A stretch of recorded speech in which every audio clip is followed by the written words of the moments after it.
Olá pessoal, eu sou o professor Eric Martins e hoje no meu canal eu trago uma novidade para vocês, que é a resolução de um vestibular paulista, no caso do vestibular da Unicamp. Essa prova que foi aplicada agora no mês de janeiro de 2021.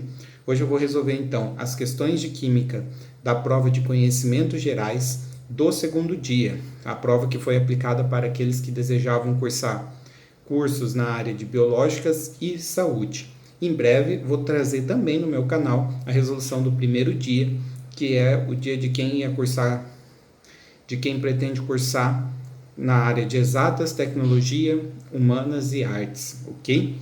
Então, eu separei aqui 9 questões de química. Se você for ver a divisão da prova, teoricamente são 8 questões de cada uma das matérias de ciências da natureza. E por que eu separei em 9 questões? Uma dessas questões foi elaborada, foi pensada como uma questão de biologia, de fato é uma questão de biologia, só que ela usa muitos conceitos de química, conceitos bem interessantes na área de química, então eu resolvi trazê-la e comentar também.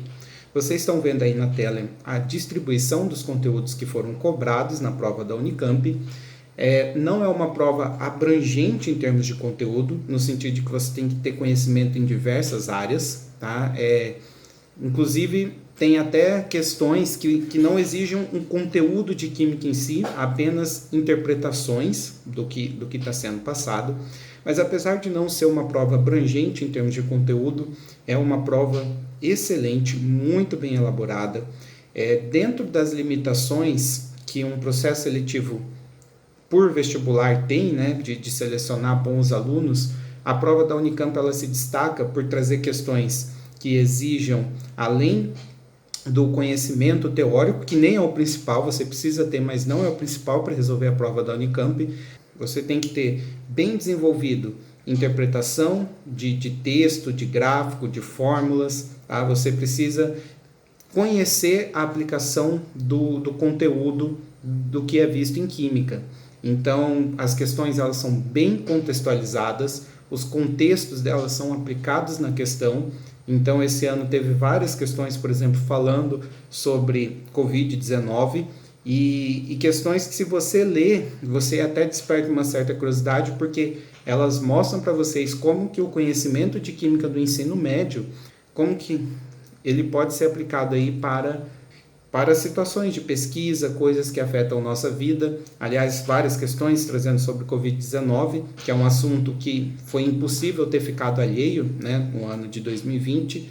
Então, são provas que trazem contextos bem aplicáveis do conhecimento que vocês desenvolvem no ensino médio e a prática. Obviamente, é uma prova de vestibular, tem as suas limitações na hora de avaliar um aluno.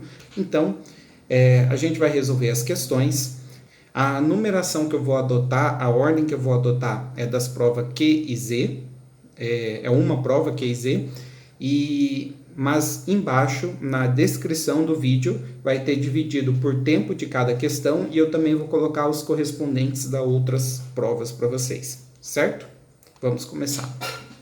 Bem, então, vamos começar aqui com a questão 28, que tecnicamente era para ser uma questão de biologia, mas ela usa bastante coisas que a gente vê na química, principalmente na química orgânica, e ela traz um contexto falando sobre a partícula viral do coronavírus, do SARS-CoV-2, o virion. E aqui nós temos uns pontos interessantes, que diz que ela é constituída por poucas proteínas, uma fita de RNA e um envelope derivado de estruturas celulares como membrana plasmática e organelas. E aí ele fala sobre a recomendação da OMS de lavar com frequência as mãos utilizando água e sabão. E a pergunta é, considerando seus conhecimentos sobre vírus, assinale a alternativa que justifica a recomendação apresentada no texto. Ele quer saber então, sabendo a estrutura do vírus, por que lavar a mão com água e sabão seria eficiente aí, no combate a esse vírus? Então, antes de ir para as alternativas, vamos discutir alguns pontos interessantes. Por que o sabão ele é tão importante nessa questão da higiene no combate ao vírus? Bem, o sabão, eles são moléculas que têm parte da estrutura polar e parte da estrutura apolar. Normalmente os materiais didáticos trazem desenho semelhante a esse aqui que eu estou fazendo, né, para representar a estrutura de uma molécula de sabão, na qual você teria uma ponta polar, né, uma cabeça polar na molécula do sabão e uma parte, um trecho apolar. E essa característica permite que o sabão interaja com substâncias apolares, como por exemplo com gorduras, e com substâncias polares como a água. O sabão ele é importante no combate ao vírus por conta da membrana plasmática que envolve esse vírus. A membrana plasmática ela tem como característica ser uma substância lipídica, né? Uma substância com características apolares. Ou seja, a água não interage com essa membrana, porque a água ela é polar. Você precisa do sabão, porque o sabão ele vai intermediar essa interação, né? A parte apolar do sabão vai interagir com a membrana do vírus, enquanto a parte polar vai interagir com a água, permitindo então, né, que a água faça a retirada desse vírus, né? Então, essa que é a importância do sabão. Olhando aqui as alternativas, vamos dar uma olhada. Alternativa A. As poucas proteínas que compõem o núcleo capsídeo são diluídas em contato com sabão e água, na qual existe pouca tensão superficial. Eu vou parar aqui porque a proteína ela está dentro da membrana. Então não tem nem como eu avaliar a interação da proteína com sabão e água se eu não romper essa membrana. Tá? Então não é a alternativa A. Alternativa B. O envelope viral é formado por lipídios, moléculas anfipáticas que em contato com sabão e água, moléculas apolar e polar respectivamente, têm sua estrutura rompida, inativando assim a partícula viral. Então, isso aqui é o que bate com o que eu acabei de explicar para vocês. Tá? Esse envelope, essa membrana, é um lipídio, ou seja, é uma molécula polar, e aí ela vai interagir com o sabão. Ele classificou o sabão como apolar, mas o sabão ele tem as duas características, né? Ele é apolar num pedaço e polar no outro. E a água que seria polar. E aí essa interação vai permitir a destruição na membrana, né? E a limpeza, ok? Então a gente fecha aqui na alternativa B, dando uma olhada o que está errado nas outras alternativas. A fita de RNA é formada por nucleotídeos que contêm ribose, açúcar e fosfato e, em contato com sabão e água, tem sua capacidade de integração ao DNA da célula humana bloqueada. Novamente, essa fita de RNA está dentro da membrana. Se você não quebrar essa membrana, você não consegue fazer nada com esse RNA.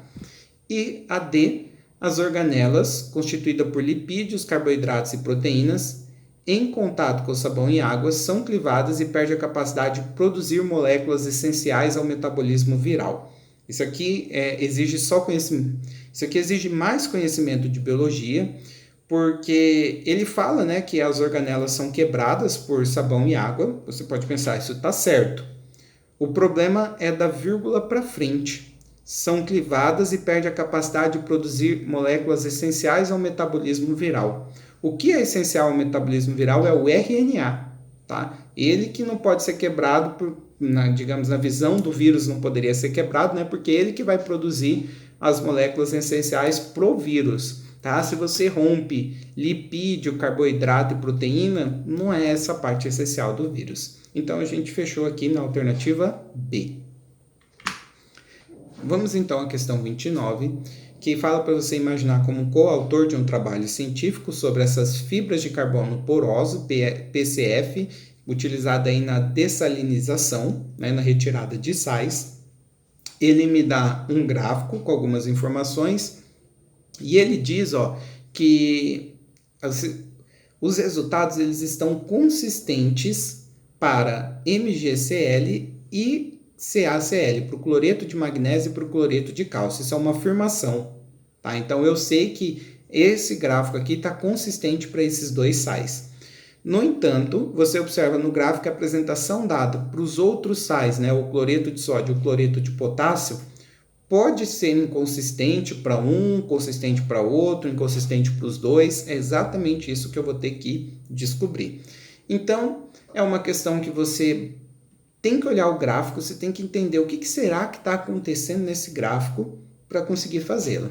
Bem, nesse gráfico do lado esquerdo, nós temos a capacidade de dessalinização por miligramas por grama. Então, é quantos miligramas eu tiro do sal a cada grama dessa fibra de carbono.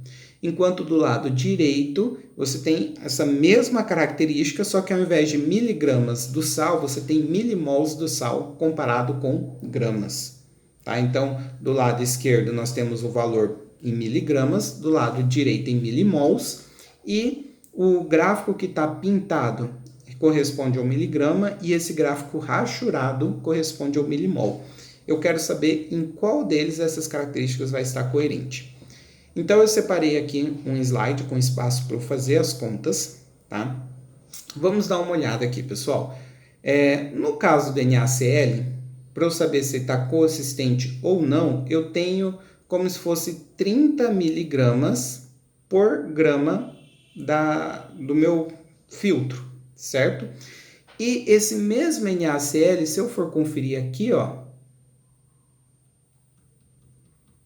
ele tem aproximadamente 0,5 milimols do NaCl. A questão é, será que esses valores aqui estão coerentes? Bem, vamos ter que calcular primeiramente a massa do NaCl. Lembrando que o NaCl é formado por um sódio mais um cloro. A gente sabe aqui, ó, foi dado aqui em cima que a massa do sódio é 23 e a do cloro é 35,5. Ou seja, a massa do NaCl tem 58,5 gramas por mol. E aqui eu poderia fazer uma regra de 3, comparando massa com mol. Sendo que nós sabemos que, eu vou fazer por regra de 3, caso você não tenha gravado as fórmulas, tá? Nós sabemos que 58,5 gramas de NaCl corresponderia a 1 mol. Vamos conferir se 30 miligramas de NaCl de fato corresponde a um valor que foi fornecido, ao valor de 0,05. Lembrando que para fazer a regra de 3 eu não posso utilizar unidades de medida diferente, né? Então eu vou converter aqui para gramas, 30 vezes 10 a menos 3 gramas. Resolvendo essa regra de 3, nós cairemos na seguinte situação: 30 vezes 10 elevado a menos 3, dividido por 58,5, tá? Que é o valor aqui da massa. Bem, essa conta vai dar um valor bem quebrado, tá? Mas aqui eu vou dar uma dica para você não perder tempo, para você não fazer uma conta tão complicada como essa. 58,5 eu poderia imaginar como se fosse um valor aproximado de 60. E se esse valor ele fosse aproximado de 60, eu ia cair na seguinte situação, né? 30 dividido por 60 vezes 10 a menos 3. 30 dividido por 60 daria de fato 0,5 vezes 10 a menos 3 mols, né? Ou 0,5 milimols. Eu posso substituir, retirar esse 10 a menos 3 aqui para transformar isso em milimols. O que a gente pode concluir então que está coerente para o NaCl, né? Não tem problema em relação ao NaCl. Obviamente eu fiz uma conta aproximada, tá? Mas tá batendo aqui com a informação, ó, 30 para 0,5. Isso que eu fiz foi uma estratégia para eu não perder tempo fazendo muitas contas, certo? Agora a gente vai fazer para o KCl. Bem, para o KCl a gente tem aproximadamente aqui, ó, tá perto do meio, né, entre o 30 e o 35. Então, vamos considerar que para o KCl a gente tem 32,5 miligramas. E em termos de mol, tá? Eu teria aqui, ó, tá perto do meio entre o 0,5 e o 0,6. Então, tá perto aqui, ó, do 0,55 milimols. Aqui a gente está fazendo meio que tudo por aproximação, correto? A massa do KCl, então, o KCl é 1 potássio e 1 cloro. Nós sabemos aqui pelas informações que foram fornecidas que o potássio é 39, o cloro é 35,5. Somando tudo isso, nós chegaremos a 74,5 gramas por mol e nós repetiremos o processo, o cálculo de massa mol, para conferir se essa informação que eu tenho aqui em cima bate.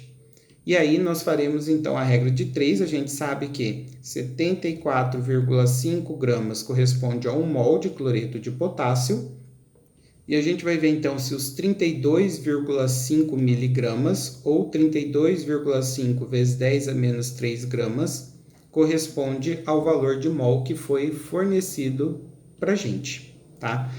Bem, resolvendo essa regra de 3, nós cairemos na situação de 32,5 vezes 10 a menos 3, dividido por 74,5. E aí, nós teríamos que fazer essa conta. De fato, é uma conta bastante quebrada, tá? E o que eu faria nesse caso, pessoal? Bem, aqui pelo menos eu não pensei em uma estratégia de aproximação como no primeiro caso. Então, eu vou ter que resolver a conta na raça, tá? 32,5 dividido por 74,5. Só que, olha só, vou multiplicar os dois lados por 10. Se eu fosse resolver isso aqui, nós teríamos 0, e quando eu fosse resolver essa conta, tá? O primeiro número que eu colocaria aqui teria que ser 4. Tá? Porque se eu fizer 745 vezes 5, você vai passar bem aqui do 3.250. Então, vai dar 0,4 alguma coisa. Eu não vou continuar a conta, nem vou terminar. Eu vou simplesmente dizer que esses dados eles estão inconsistentes, tá? Para o caso do KCl. Porque aqui ó, teria que dar um valor próximo a 0,4 e ele está fornecendo para a gente 0,55. Ou seja, é consistente para o NaCl, mas é inconsistente para o KCl. Vamos voltar aqui, ó. Qual é a alternativa que diz isso? É a alternativa B, ok? Caso você tenha ficado em dúvida se a sua resolução está correta, você poderia fazer o mesmo procedimento que nós fizemos para esses dois sais, fazer para o cloreto de magnésio e para o cloreto de cálcio e conferir, né, se o procedimento que você adotou está batendo, porque ele falou, ó, está consistente para o MgCl e para o CaCl2. Se eu fizer as contas e as minhas contas confirmarem que esses gráficos estão certos, é porque o meu procedimento estava correto. Tá? Numa prova, não é bom você ficar perdendo tempo para conferir a questão, mas caso vocês tenham curiosidade, vocês podem fazer isso depois, certo? Então, fechamos aqui a questão 29. Vamos lá, questão 30. Questão 30 está falando sobre a importância da forma cristalina de um fármaco. Então, quem for estudar em química, existem substâncias que formam cristais, né, aquelas estruturas cristalinas organizadas, e o formato desse cristal ele pode fazer diferença aí no efeito de algum fármaco. E ele conta aqui pra gente. Uma das formas de purificar um fármaco nessas condições é utilizar um processo de recristalização, que corresponde à dissolução do material sintetizado, seguida da cristalização da substância desejada. Então, você vai dissolver o seu fármaco em algum solvente, algum líquido, e depois, de alguma maneira, você vai retirar o fármaco desse líquido na forma de cristal. Lembrando que, nesse caso, a forma de cristal você vai retirar ele na forma sólida. E aí ele fala, observe na tabela abaixo os dados de solubilidade em água de uma dada forma de insulina. Então, a solubilidade dela varia conforme a temperatura, é isso que a tabela está me informando. As alternativas diz, né? O que a gente deve fazer, como que a gente deve proceder para fazer essa recristalização. Então, ele fala, seria recomendado dissolver essa amostra em uma quantidade suficiente de água. A gente tem que dissolver na água 35 ou na água 15? Né? A gente tem que resfriar ou tem que aquecer? Tá? Então, é basicamente isso que a gente tem que pensar. Bem, se eu quero recristalizar, o processo que eu vou fazer, olhando essa tabela, é o seguinte. Eu vou pegar o meu fármaco e vou dissolver onde eu consigo dissolver mais, que é na temperatura de 35. Tá? Então, eu vou pegar aqui, ó, um becker, vou dissolver quente, no caso aqui a 35 graus Celsius, tá? O meu fármaco, e depois eu vou resfriar essa minha solução, essa minha mistura do solvente com o fármaco a uma temperatura menor. Por quê? Porque numa temperatura menor, a quantidade que eu posso dissolver é menor, ou seja, parte do fármaco que eu dissolvi aqui, se eu controlar certinho a quantidade, ela vai começar a se tornar insolúvel, ou seja, ela vai começar a cristalizar, ela vai voltar para a forma sólida, porque a sua solubilidade nessa temperatura aqui de 15 graus Celsius ela é menor.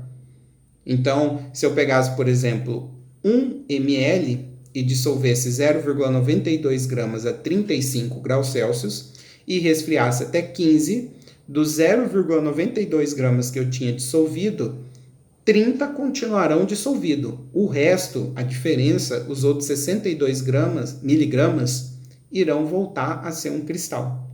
Ok? E qual é a alternativa então? A gente sabe que tem que dissolver a 35, tem que dissolver a quente, resfriar lentamente a solução até 15 graus Celsius. Então, até aqui estamos entre A e a C.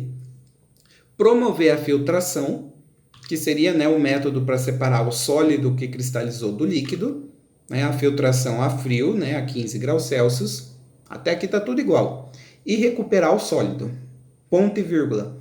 Toda a insulina seria recuperada na alternativa A e uma parte da insulina permaneceria na solução. Alternativa C, a resposta é a alternativa C.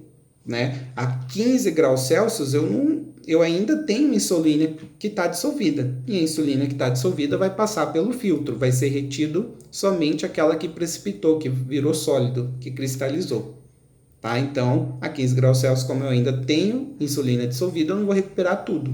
Uma parte vai continuar lá no meu solvente. Beleza? Fechamos então questão 30. Questão 31, uma questão bem interessante. Ela não exige um conhecimento de química específico, ela te dá umas informações e pede para você trabalhar em cima das informações que foram dadas. E basicamente ele fala sobre uma pesquisa feita com máscaras, comparando as máscaras caseiras feitas com tecido em relação à máscara recomendada, que é a N95. Ele quer saber se as máscaras caseiras são tão eficientes quanto essa aqui, que é a N95. Então, foi feito um estudo medindo, né, a capacidade das máscaras de segurarem partículas nessa faixa de tamanho aqui, ó, de 10 nanômetros a 10 micrômetros, ok? E essa faixa é importante, principalmente aqui, ó, a faixa do coronavírus. O tamanho do coronavírus está entre 20 a 250 nanômetros. Então, digamos que para a máscara ser eficiente, ela tem que ser capaz de reter partículas nessa faixa de tamanho. Então, aqui nós temos o gráfico e eu separei aqui, né, as alternativas. Nesse slide tem a alternativa A e B e no slide seguinte a C e a D. Tá? Então, olha só. O primeiro gráfico, ele fala sobre máscaras de camada simples, a N95, de algodão e de seda. Tá? Então, as bolinhas é algodão, os triângulozinhos são sedas e os quadradinhos é o N95. Enquanto o outro gráfico fala sobre camada dupla, a mesma coisa, né? As bolinhas é o N95, as estrelinhas é algodão e flanela, e os triângulos de cabeça para baixo é seda-seda, face dupla seda-seda. Então, ele pergunta para nós, é correto afirmar que a eficiência de filtração da máscara caseira, lembrando que as máscaras caseiras são essas aqui, ó, que eu estou marcando de vermelho, tá? Ela é sempre maior para partículas abaixo de 300 nanômetros quando uma única camada de qualquer tecido é usada? Bem, como ele está falando de uma única camada, nós iremos olhar o primeiro gráfico. O 300, ó, ele é aqui, ó, 100, 200, 300, está numa escala diferente, mas seria aqui mais ou menos, tá? E ele fala que a caseira é sempre maior. Olha só, pessoal, a seda nessa faixa é bem menor que a N95, tá? E o algodão é um pouco menor, mas ainda é menor. E ele fala que é sempre maior. Não, então essa alternativa está errada. Na alternativa B, ele fala então, que as máscaras caseiras vai ser sempre menos eficiente, né? Vai ter uma eficiência menor para partículas abaixo de 300 nanômetros quando uma única camada de qualquer tecido é usada. Então, única camada, vamos olhar novamente, somente para o primeiro gráfico, de 300 para cá, ó, desse pontinho para trás. As caseiras, a de seda é sempre menor, apesar que tem um ponto aqui em comum, né? A de algodão, o gráfico ele não chega a ser totalmente esclarecedor, ó, mas tem uns pontos aqui que coincidem. Então, não sei se dá para dizer que é sempre menor. Na maioria das vezes sim, mas tem uns pontos de coincidência. Então, essa alternativa aqui, ela não está muito boa ainda. Vamos ver se tem uma alternativa melhor. Continuando aqui para as alternativas C e D, tá? Ele fala então na alternativa C que as máscaras caseiras vai ser sempre maior que a N95 para a faixa do novo coronavírus. Lembrando que a faixa do novo coronavírus é entre 20 e 250, seria daqui, ó, do 20 ao 250 aproximadamente aqui, ó, nós teríamos a marcação do 200, desde que usado uma camada dupla de diferentes tecidos. Inclusive eu já marquei no segundo gráfico, justamente porque é o gráfico de camada dupla, e ele quer que use diferentes tecidos, ok? Então, das caseiras, algodão flanela ok, seda não, porque seda é o mesmo tecido. Então, a estrelinha, o algodão flanela, ele vai ser sempre maior que o N95 dentro dessa faixa aqui, ó, que seria a faixa do coronavírus. Bem, a estrelinha, né, tá sempre maior do que a bolinha, que é o N95. Então, fechamos aqui, ó, resposta alternativa C. Vamos conferir o que está errado na alternativa D. Ele diz que a caseira vai ser sempre menor que a N95 para a faixa do novo coronavírus. Então, continua sendo essa faixa aqui para uma camada dupla, ou seja, continuamos olhando o gráfico da direita, de diferentes tecidos. Então, se eu usar o algodão flanela, que é diferentes tecidos, vai ser sempre menor que o N95, na verdade é contraditória, né, em relação à própria alternativa que nós marcamos, que é a alternativa C. Fechamos aqui. Questão 31, uma questão, digamos aqui, não de conhecimento químico específico, mas de interpretação de gráfico, certo? Questão 32. Questão 32, ele fala a respeito de um aparelho conhecido como oxímetro. Ele é um aparelho que ele é capaz de medir o nível de oxigenação do sangue a partir de um feixe de luz, né? Você coloca o dedo, vai emitir um feixe de luz num ponto e vai ter um sensor no outro. Esse sensor ele vai ver o quanto de luz que atravessou e aí, dependendo da quantidade de luz que atravessou, você consegue ter uma noção de como que está a oxigenação do seu sangue. Ele explica isso aqui, né? Porque ela vai medir o percentual entre a oxihemoglobina, a hemoglobina ligada ao oxigênio, e a desoxihemoglobina, que seria a hemoglobina sozinha no sangue, ok? Ele diz então que os valores entre 95% e 100% de oxihemoglobina, todas as hemoglobinas oxigenadas, é porque está tudo bem, está tudo dentro da normalidade, né? E valores menores, aí você tem algum problema de oxigenação, tá? Aqui ele traz a equação da hemoglobina sendo oxigenada e uma fórmula matemática que é utilizada, que está programado nesse aparelhinho para dizer qual que é o nível de oxigenação aí da pessoa que está sendo medida, né? Vamos à pergunta. Considere que uma pessoa tenha chegado ao hospital com baixa saturação de O2 no sangue e depois submetida à oxigenoterapia, começa a ter a saturação normalizada. Então ela chegou com pouco oxigênio no sangue, passou pelo tratamento e o nível de oxigênio voltou ao normal. Em relação às medidas iniciais, quando a saturação do O2 começa a subir, a absorção de luz indicada pelo oxímetro Ele quer saber se diminui ou aumenta em qual faixa, né, de 660 e 940.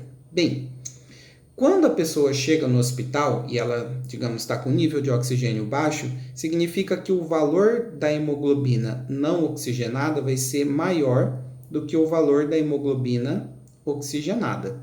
Então, isso aqui é quando ela chega no hospital. Então, o que vai acontecer nas duas faixas aqui, ó?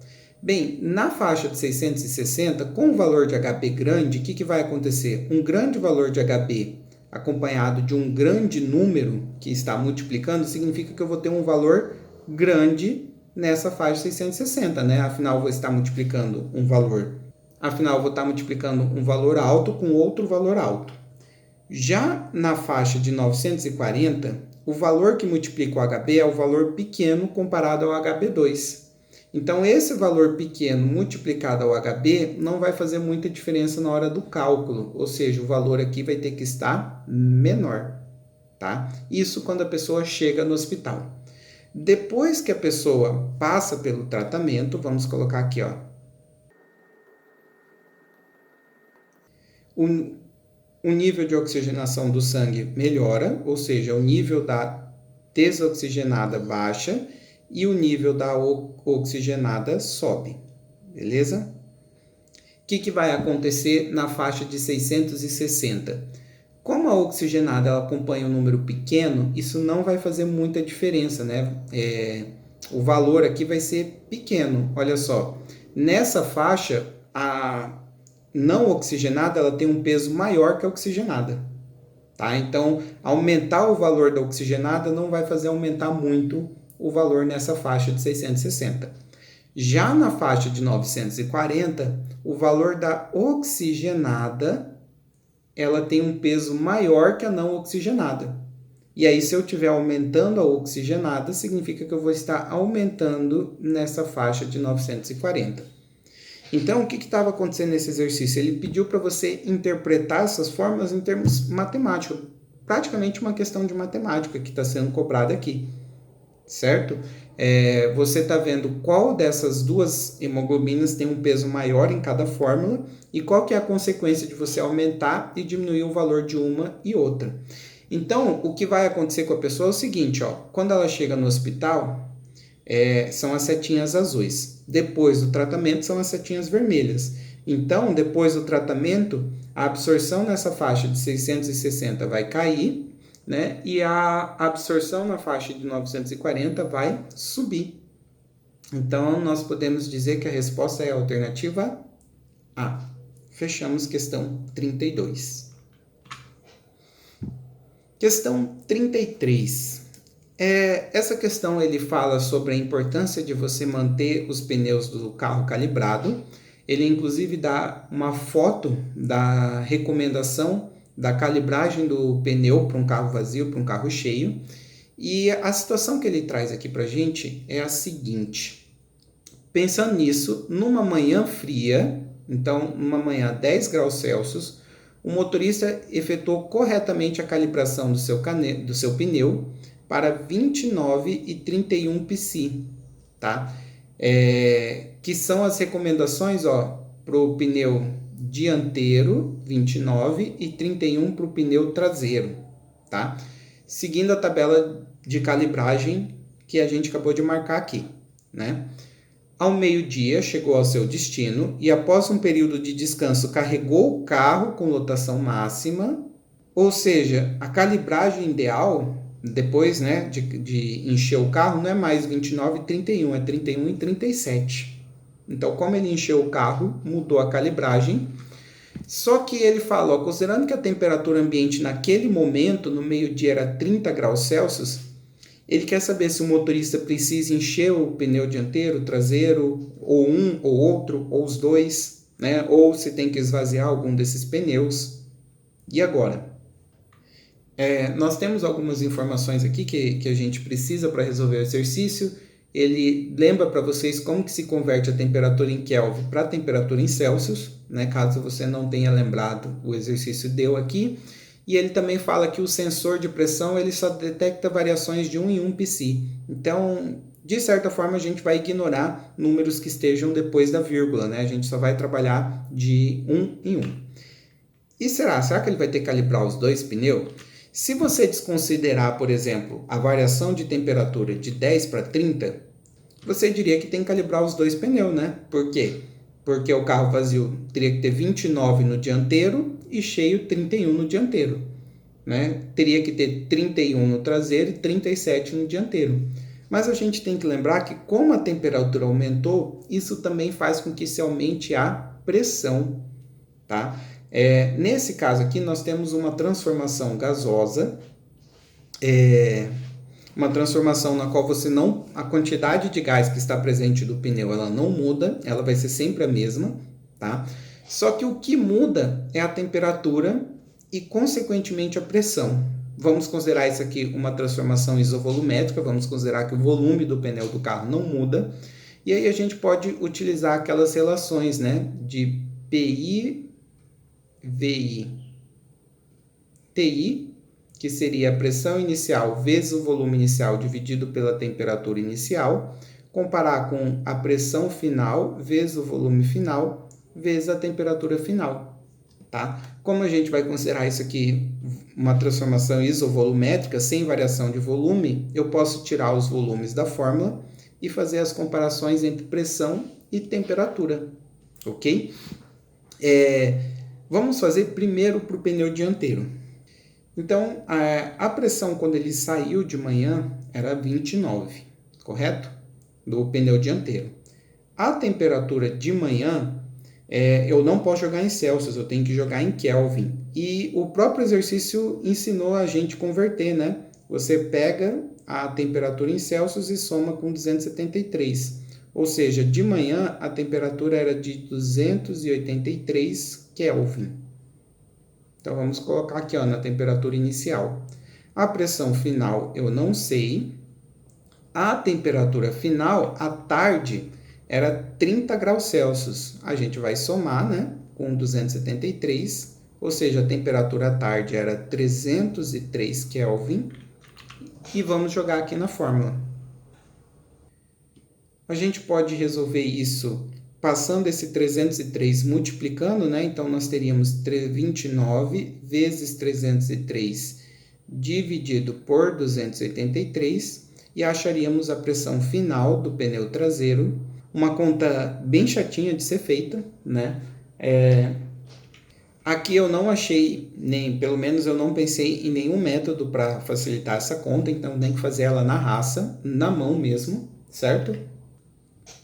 E fazendo essa conta, você vai chegar a uma pressão final de 31,04 mais outros números. Lembrando que a gente vai desconsiderar os números depois da vírgula. Psi, que é o valor da unidade de medida da pressão. Ou seja, por conta do aumento da temperatura, a pressão do pneu dianteiro, que era 29, aumentou para 31. O que significa que ele não precisa calibrar, tá? Só o aumento da temperatura, por assim dizer, foi o suficiente para calibrar o pneu. Agora a gente vai adotar o mesmo procedimento, só que para o pneu traseiro. Vou usar o outro slide, né, que tem espaço aqui para resolver a conta. Nós faremos a mesma relação comparando pressão inicial e a temperatura inicial com a pressão final e a temperatura final. Lembrando, o pneu traseiro começou com 31 psi de pressão e a temperatura de 283 kelvins, que era de manhã. A pressão final eu não sei e a temperatura à tarde era de 303. Para resolver essa conta, então, basta eu passar o 303 multiplicando. Então, novamente eu vou cair aqui numa conta chatinha, né, que tem que fazer aqui na raça, para nós acharmos a pressão final. E aí, depois de ter feito essa conta toda à mão, nós chegaremos ao seguinte valor. Dá 33,2, vamos desconsiderar a parte depois da vírgula, 33 psi. Então, o pneu traseiro, que saiu com 31, por conta do aumento da temperatura, foi para 33 psi.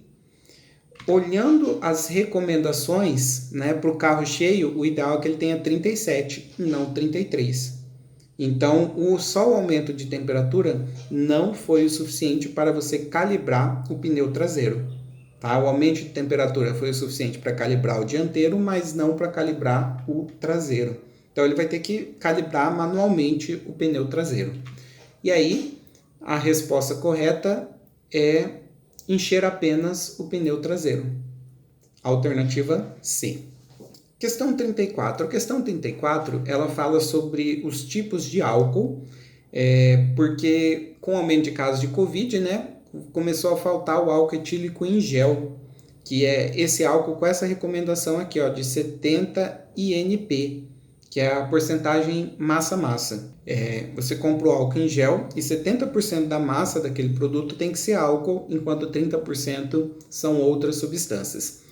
Ele fala então que começou a ficar escasso, esse que seria o ideal, e aí ele me deu aqui opções de outros tipos de álcool que são vendidos comercialmente, né? O absoluto, o hidratado, o combustível e o álcool de limpeza, ok? A porcentagem em massa de cada um desses álcools, e ele quer que a gente produza o álcool 70, que é a proporção ideal aí para o combate de coronavírus, usando outros álcools disponíveis, misturando eles, né? Então, como que eu posso misturar os outros álcools disponíveis e obter esse aqui, ó, de 70% em massa? Bem, o que nós faremos aqui? Bem, o que nós vamos ver aqui? Ó? Ele dá algumas opções, por exemplo, misturar álcool de limpeza com álcool hidratado, utilizando maior quantidade do álcool de limpeza, ou, por exemplo, misturar o combustível com o absoluto, utilizando maior quantidade do absoluto. Qual dessas alternativas vai ser melhor? Tá? Primeiro, eu vou mostrar para vocês como a gente pode descartar umas alternativas só pela lógica. Quando a gente mistura os álcools, a gente vai fazer uma média ponderada. E uma média ponderada ela vai estar sempre entre o valor do maior e o valor do menor. Então, por exemplo, se você misturar um álcool de 20% com um de 10%, você sempre vai chegar num valor entre 20 e 10. Não é possível você obter um valor maior do que 20, nem um valor menor do que 10.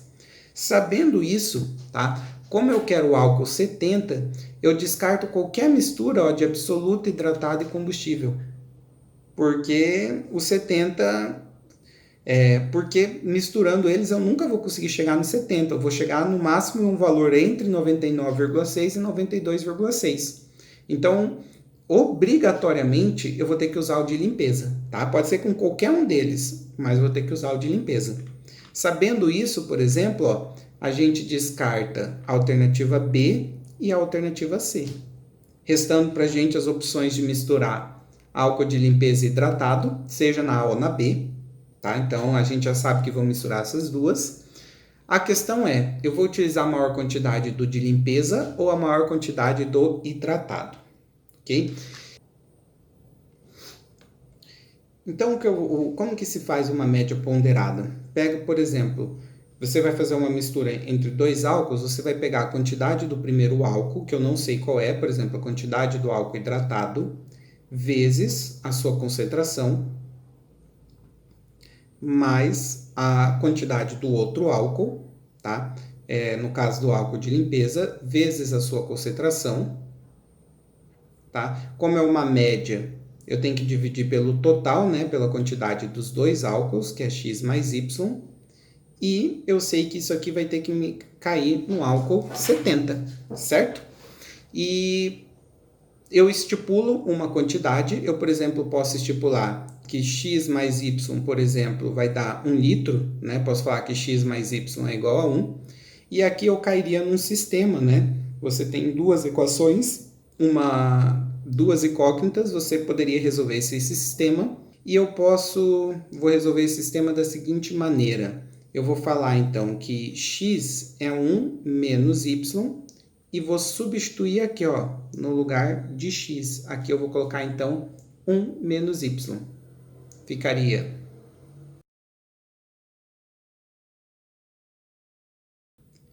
A gente sabe que x mais y vale 1, tá? E para facilitar nossas contas, eu vou até tirar esse 1 aqui, porque não vai fazer diferença. Agora eu vou resolver essa conta, né? Começar fazendo a distributiva aqui de 1 menos y com 92,6.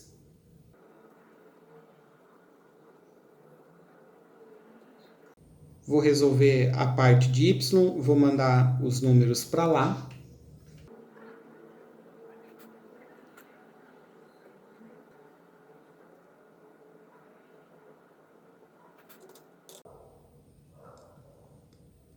E a gente chega então que o valor de y é aproximadamente de 0,48. Então a gente sabe que y, lembrando que y é a quantidade do álcool de limpeza, é 0,48. O x seria 1 menos 0,48, né? Então o x seria aproximadamente 0,52. O x é o que acompanha o álcool hidratado. E aqui a gente observa, então, que a quantidade de álcool hidratado tem que ser maior do que a quantidade de álcool de limpeza, ok? E isso leva, então, a resposta na alternativa D, que diz pra gente que a gente deve utilizar maior quantidade de álcool hidratado. Fechamos, então, questão 34. Questão 35. A questão 35 é uma questão também que não exige conteúdo de química em si, tá? Ela fala sobre diferentes tipos de plásticos que ficam no oceano e aí, devido à incidência de luz solar, eles vão se degradando e eles acabam se transformando nisso aqui, ó, DOC, que seria carbono orgânico dissolvido, beleza? E aí ele fala, o DOC foi identificado como o maior subproduto da fotodegradação de plástico. Então, os plásticos do oceano, devido à incidência do sol, vão se dissolvendo na água, tá? E aqui então nós temos o gráfico para 4 tipos de plásticos, né? A quantidade da produção de DOC no eixo vertical, com o tempo em que esse plástico fica exposto à radiação solar, beleza? Cada plástico um gráfico diferente. E aí ele pergunta para nós, os resultados mostram que para os 4 plásticos a velocidade de degradação aumenta, na alternativa B, para 3 plásticos a velocidade de degradação aumenta, para apenas um plástico, então para quantos plásticos a velocidade de degradação aumenta? Vamos dar uma olhada aqui. Pessoal, o NPG, conforme o tempo vai passando, a quantidade de plástico degradado ela vai aumentando. Só que ela vai aumentando numa taxa constante. O que isso significa?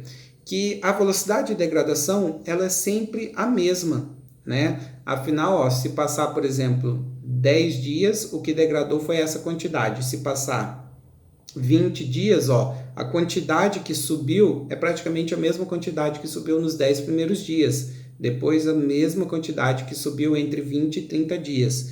Nesse caso aqui, ó, a taxa de degradação do NPG é sempre, a velocidade de degradação do NPG é sempre a mesma. Já os outros 3 plásticos não. Vocês percebem que os outros 3 plásticos, ele já tem um gráfico mais exponencial. Então, por exemplo, ó, com o passar do tempo ele vai aumentando cada vez mais intensamente. O que induz a gente a pensar, então, que a velocidade de degradação está ficando cada vez maior para os 3 gráficos. Ou seja, para os 4 plásticos a velocidade de degradação aumenta, errado. Para 3 plásticos a velocidade de degradação aumenta, certo. Ele fala que para apenas um plástico a velocidade de degradação não aumenta, pode ser também, né? Tá? 3 aumentou, 1 não aumentou. Calma que daqui a pouco a gente vai descobrir se é a B ou a C. E ele fala 2 velocidades de degradação aumenta e 2 permanece constante. Não. Então, por enquanto, estamos em dúvida entre a B e a C. Tá?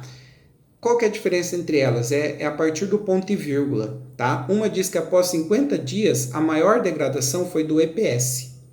E o outro diz que após 50 dias, a maior degradação foi do PP. Vamos voltar aqui. Pessoal, após 50 dias, o EPS. Quanto que o EPS degradou? Estou tentando fazer reto aqui, tá difícil, mas ó, dá para ter uma estimativa aqui. Ó. O EPS ele degradou um pouquinho mais do que 40 miligramas. E o PP após 50 dias? O PP após 50 dias, ele degradou aqui ó, um valor próximo de 20. Então, quem que está degradando em quantidade maior? O EPS, correto? Então, agora sim, a gente vai descartar a alternativa C e vamos marcar a alternativa B. Beleza? A questão 36, ele fala então sobre o etanol, tá? Ele fala que um dos fatores que torna o etanol um combustível ecologicamente melhor que a gasolina é que ele produz menos CO2, ele tem um impacto menor na produção de CO2. E aqui ele vai me dar alguns valores, né? O impacto na etapa final de uso pode ser avaliado por um cálculo simplificado. Por exemplo, um carro médio consome 1.000 gramas de etanol combustível ou 700 gramas de gasolina comercial para percorrer 10 quilômetros. Então ele fixou a distância e ele viu qual foi o consumo de etanol e de gasolina. Tá? A gasolina ele me deu as informações. Nessa condição, a queima de 700 gramas de gasolina comercial leva à formação dessa quantidade aqui de CO2, 1.962 gramas. Então, se eu percorrer 10 km queimando gasolina, 700 gramas de gasolina, eu vou soltar 1.962 gramas de CO2 na atmosfera. Assim, nas condições apresentadas, a diferença em massa de dióxido de carbono emitido na combustão quando se substitui a gasolina comercial por etanol combustível é D. Tá? Então, ele quer saber aqui, ó, se eu percorrer esses mesmos 10 km, só que usando etanol, quanto que eu vou soltar de CO2? E qual vai ser a diferença em relação à gasolina? Tá? Aqui nós temos nas primeiras opções os valores, depois a gente quer saber a relação estequiométrica. Tá? Ele deu algumas informações, é um exercício de estequiometria. Pessoal, lembre-se então, etanol C2H6O, nós faremos a combustão dele, ou seja, iremos queimar com gás oxigênio, a combustão completa irá liberar gás carbônico e água. Nós devemos balancear essa reação, então temos 2 carbonos antes da seta, 1 depois da seta, vou colocar o 2 aqui na frente. Nós temos 6 hidrogênios antes da seta, 2 depois. Vou colocar um 3 aqui, 3 vezes 2, 6. Acertei o hidrogênio. Oxigênios são 3 antes da seta. E depois da seta, que nós já mexemos tudo, nós temos 4 no CO2 e 3 na água. Nós temos um total de 7. Tá? Para que eu tenha 7 antes da seta, eu vou colocar um 3 aqui, ó, porque aí eu terei 6 oxigênios por conta do O2, mais 1 por conta do etanol, do C2H6O. Pronto. A minha equação está balanceada. Algumas informações que vão ser úteis aqui para a gente. Ó. Nós iremos queimar 1.000 gramas de etanol. Só que de 1.000 gramas de etanol, 940 gramas de fato é etanol, né? Tá? Do combustível. O resto é água que está misturada. Então, oficialmente, a gente não vai queimar 1.000 gramas dessa substância. Nós vamos queimar 940 gramas. Tá? Bem, primeira coisa, olha só. Antes de fazer as contas, eu vou prestar atenção no seguinte detalhe. Toda vez que eu queimo 1 mol de etanol, eu vou liberar 2 mols de CO2. Tá? A gente sabe isso por conta do balanceamento. Nós sabemos também que 1 mol de etanol tem a massa de 46 gramas. O próprio exercício forneceu isso para a gente. 2 mols de CO2 vai ter a massa de 88 gramas. Afinal, 44 gramas é a massa de 1 mol, 2 mols seria 88. Faremos então uma regra de 3, já que a gente está comparando o etanol com CO2, vamos comparar aqui ó, a massa de um com a massa do outro. Tá? Na equação, nós sabemos então que 46 gramas de etanol libera 88 gramas na atmosfera. Só que nesse caso aqui, nós iremos queimar 940 gramas de etanol. Quanto que isso vai dar de CO2? Resolvemos essa conta, iremos descobrir o valor.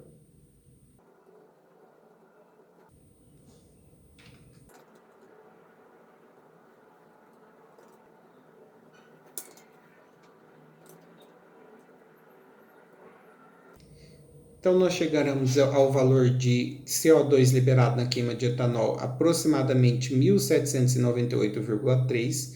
Um exercício que não facilitou nem um pouco nas contas. São contas manualmente aí bem extensas de serem feitas. Como que a gente vai achar a alternativa? Ele falou que a queima de gasolina libera 1.962. Nós fizemos a conta e chegamos a esse valor, 1.798,3 com o etanol. Qual que é a diferença entre eles? Eu vou simplesmente pegar o valor de um menos o valor do outro, ou seja, 1.962 menos 1.798,3, e aqui nós teremos a diferença, que é de 163,7 gramas. Tá? Então, a gasolina libera 163,7 gramas a mais de CO2 do que o etanol para a mesma distância percorrida, tá? Que é aproximadamente 1,64. Estamos entre a alternativa A e C. A diferença aqui é que ele quer a relação estequiométrica entre o etanol e o gás oxigênio. Essa relação estequiométrica é de 1 mol de etanol para 3 mols de oxigênio. É 1 para 3. Voltando aqui, é o que está aparecendo na alternativa C. Com isso, finalmente fechamos a nossa prova. Até a próxima, pessoal!